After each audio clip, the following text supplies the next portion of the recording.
Iya, gue minasan, welcome back again with Mr. K di sini. Oke, entah kalian sadari atau enggak ya, tapi semakin hari semakin kerasa kan kalau kekuatan dari para tetua Gorose ini malah semakin tak menyerupai kekuatan buah iblis. Ya, kalau dilihat dari segi transformasi dan bagaimana wujud mereka saat ini ya, mungkin buah iblis tipe Zuan adalah kekuatan yang langsung terlintas di benak kita semua. Tapi, mungkinkah sebenarnya kekuatan para tetua Gorose malah tak ada hubungannya sama sekali dengan yang namanya buah iblis? Lantas jika memang seperti itu, kekuatan apa yang dimiliki oleh orang kuat di pihak pemerintahan dunia ini? Lalu, apa buktinya kalau kekuatan dari para tetua Gorose sama sekali tak ada hubungannya dengan kekuatan buah iblis yang kita ketahui saat ini?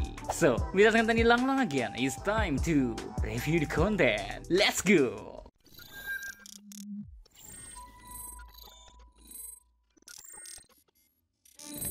Ketidaktertarikan Tenryubito terhadap buah iblis. Sejak awal cerita One Piece, para Tenryubito atau kaum naga langit menunjukkan bahwa mereka tidak pernah benar-benar tertarik pada kekuatan buah iblis. Bagi mereka, buah iblis hanyalah alat kesenangan yang sering mereka berikan kepada budak-budak mereka sebagai bentuk hiburan. Tenryubito yang selalu memandang rendah siapa saja yang bukan bagian dari golongan mereka, termasuk para pengguna buah iblis. Mereka lebih memilih menganggap buah iblis sebagai mainan, sesuatu yang gak berharga jika dibandingkan dengan diri mereka sendiri. Seperti itulah kurang lebih gambaran akan cara pandang kebanyakan Tenryubito asu ya. Sebagai contoh, ketika Charlos, seorang Tenryubito memperbudak Kemi, seorang mermaid, dia tidak menunjukkan minat pada kekuatan unik yang mungkin dimiliki oleh buah iblis. Ini menunjukkan bahwa mereka memiliki pandangan yang sangat berbeda tentang kekuatan buah iblis dibandingkan dengan mayoritas karakter dalam dunia One Piece. Padahal, jika memang sejak awal kekuatan buah iblis adalah sesuatu yang dijadikan perbincangan dan dianggap penting untuk memilikinya, karena kekuatan yang ditawarkan oleh beberapa buah iblis tentu akan sangat membantu dan bisa dikatakan cukup mudah bagi para Tenryubito jika memang mereka berniat untuk memakan atau mengumpulkannya.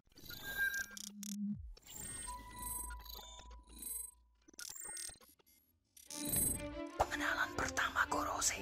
Dalam cerita One Piece biasanya ketika seorang karakter baru diperkenalkan, nama kekuatan atau buah iblisnya juga akan ikut diperkenalkan. Ini membantu kita semua untuk lebih mudah menerima informasi dan memahami seberapa kuat karakter tersebut, maupun bagaimana mereka berhubungan dengan dunia yang lebih luas. Namun kalau kalian semua sadar ya, saat pengenalan para tetua Gorose, hal yang biasanya terjadi ini malah tidak dilihatin dan dimunculin oleh Udachi. Nama mereka muncul hanya dengan sebutan seperti The Sandworm, tanpa ada nama buah iblis yang menyertai. Contoh lainnya adalah ketika Im, pemimpin misterius yang berada di atas Gorose, diperkenalkan ya, tidak ada petunjuk tentang kekuatan buah iblis atau kemampuan khusus yang dia miliki, menambah aura misterius dan kuat yang mengelilingi sosok itu. Hal ini jelas menimbulkan spekulasi bahwa kekuatan Gorose mungkin berasal dari sumber yang berbeda dan lebih misterius daripada buah iblis. Walau di satu sisi dengan tidak dimunculkannya secara langsung ya, bukan berarti pula ya kekuatan yang mereka miliki bukanlah berasal dari buah iblis.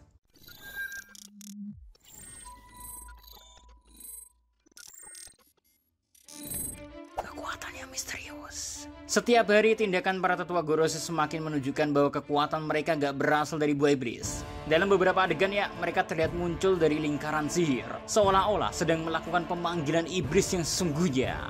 Ketika berkomunikasi, mereka tampaknya menggunakan telepati dalam kelompok yang terdiri dari 5 orang, bukan hanya perseorangan. Kemampuan untuk berkomunikasi secara telepati dalam kelompok menunjukkan tingkat koneksi dan koordinasi yang sangat tinggi.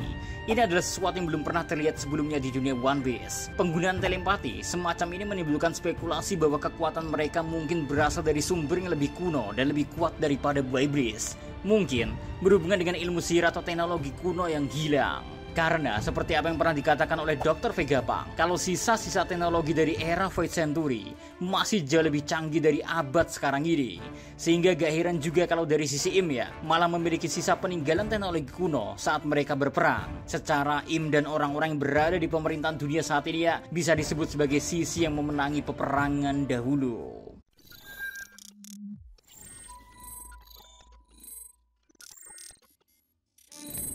Senwar Kuri dan kelakuannya yang tanda tanya.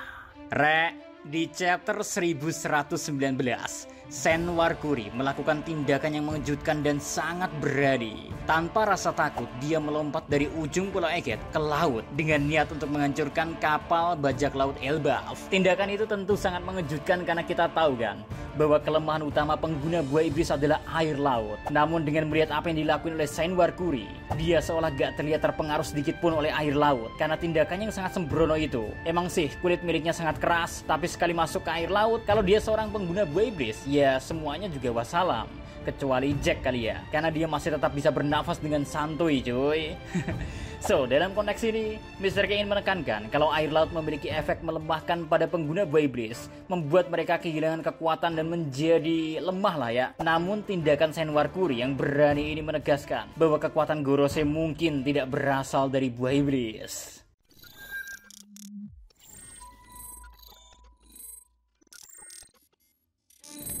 Sumber kekuatan Gorose. Ada banyak spekulasi tentang dari mana kekuatan Gorose berasal. Salah satu teori ada yang mengatakan bahwa mereka mungkin memiliki akses ke teknologi kuno yang sangat maju, seperti yang dimiliki oleh kerajaan kuno, yang mana berkat teknologi ini ya memungkinkan mereka untuk memiliki kekuatan yang luar biasa tanpa harus mengandalkan buah iblis. Senjata kuno aja jelas peninggalan dari era Void Century. Makanya gak bisa menutup kemungkinan ya kalau masih ada teknologi-teknologi kuno lain yang mungkin bisa menjadi sumber kekuatan lainnya. Atau malah para nakama Joy Boy di masa lalu pun bentuknya seperti para tetua Gorose. Lalu teori lain ada yang mengatakan pula ya bahwa Gorose mungkin memiliki kontrak atau perjanjian dengan entitas kuat lainnya, semacam dewa atau iblis. Sehingga ini bisa menjelaskan mengapa mereka memiliki kekuatan yang tidak biasa dan tampaknya tidak terpengaruh oleh kelemahan buah iblis. Dalam banyak mitologi, dewa, iblis, ataupun roh memiliki kekuatan yang jauh melampaui kemampuan manusia biasa atau bahkan pengguna buah iblis.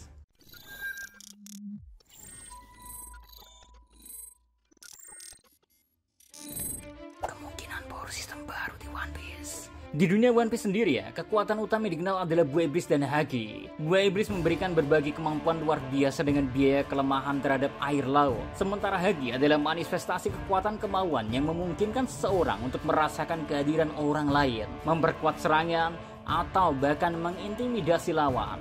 Namun kekuatan yang dimiliki oleh Gorose tampaknya tidak sesuai dengan kedua sistem ini. Kemunculan kekuatan Gorose mungkin mengisyaratkan pengenalan sistem kekuatan baru di One Piece. Jika benar bahwa kekuatan mereka tidak berasal dari buah iblis atau Hakia, maka kemungkinan besar ada sumber kekuatan lain yang belum kita ketahui.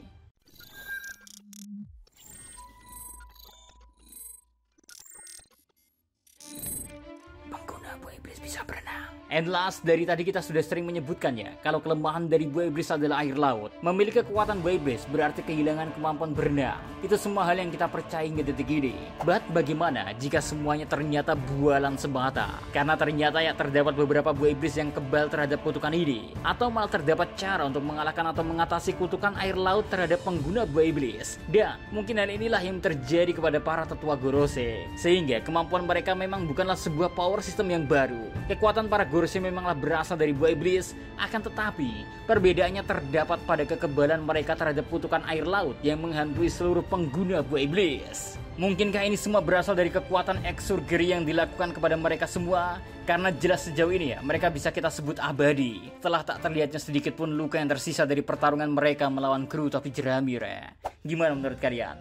Coba cuit di kolom komentar. Dan see you next time. Adi Sekaramelo, stay safe everyone. Salam Adi Media.